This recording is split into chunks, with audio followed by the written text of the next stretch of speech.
illallah wa asyhadu anna Muhammadan abduhu wa rasuluh. Asyhadu an la ilaha illallah wa asyhadu anna.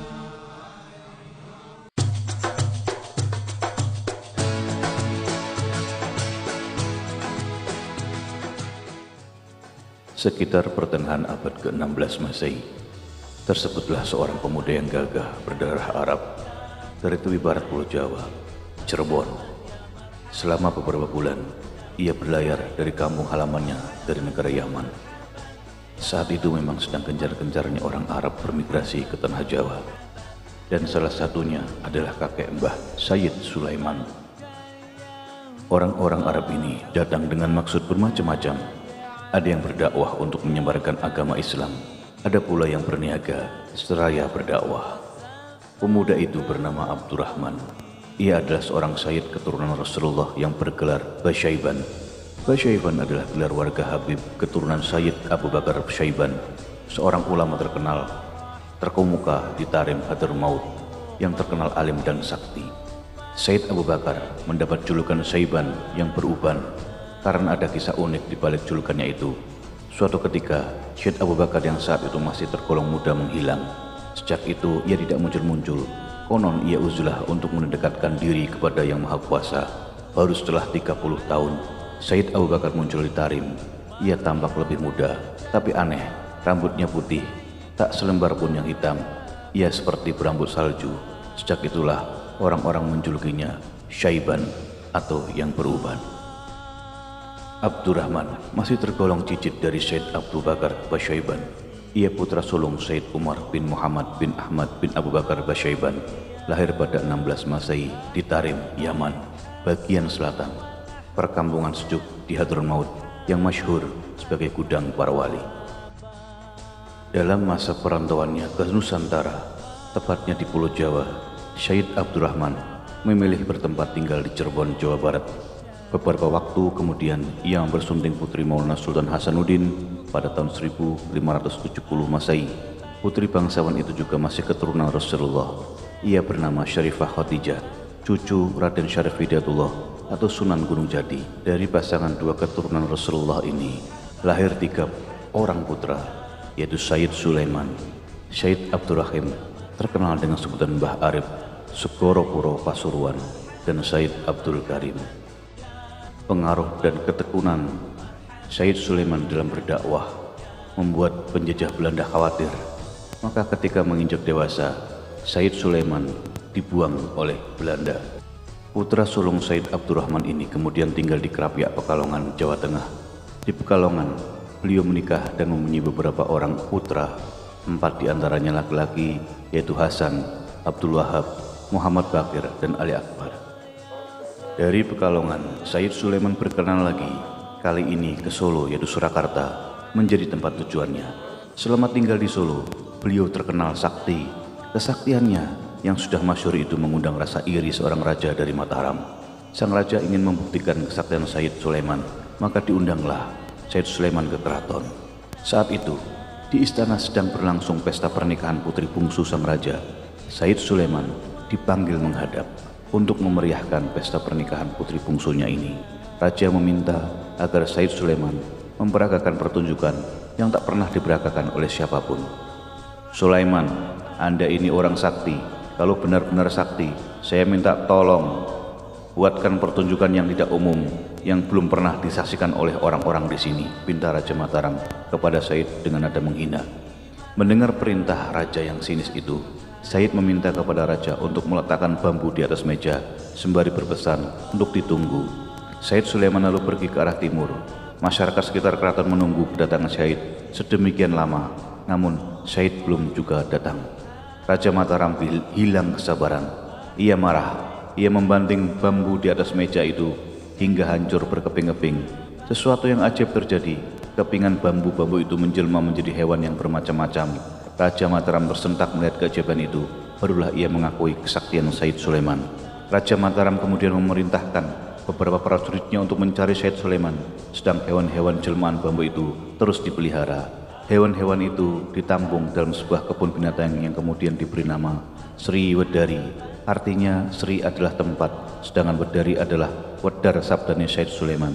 Kebun binatang itu tetap dipelihara. Tak lama berselang, Sri Wedari menjadi sebuah taman dan objek wisata terkenal peninggalan Mataram.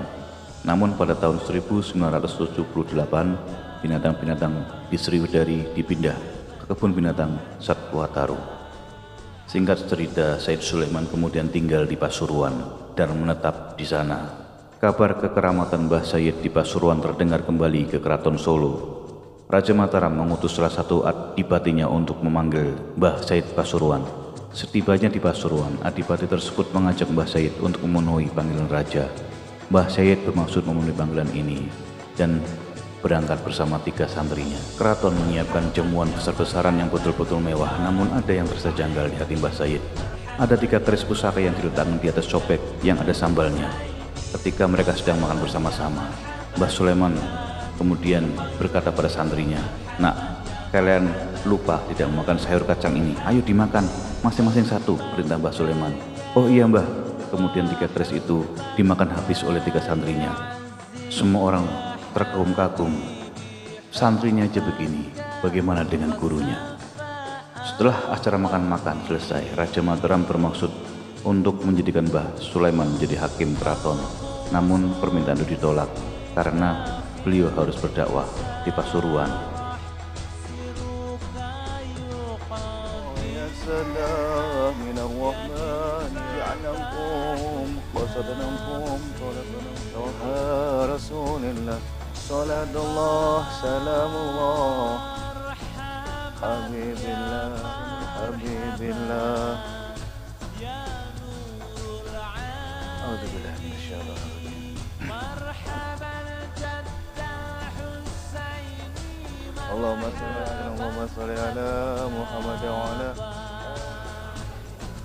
Setibanya di Pasuruan, setelah dari Solo, Syed Sulaiman pamit kepada istrinya yang sedang hamil tua untuk pergi ke Ampel, Surabaya, lalu meneruskan perjalanan ke Jombang.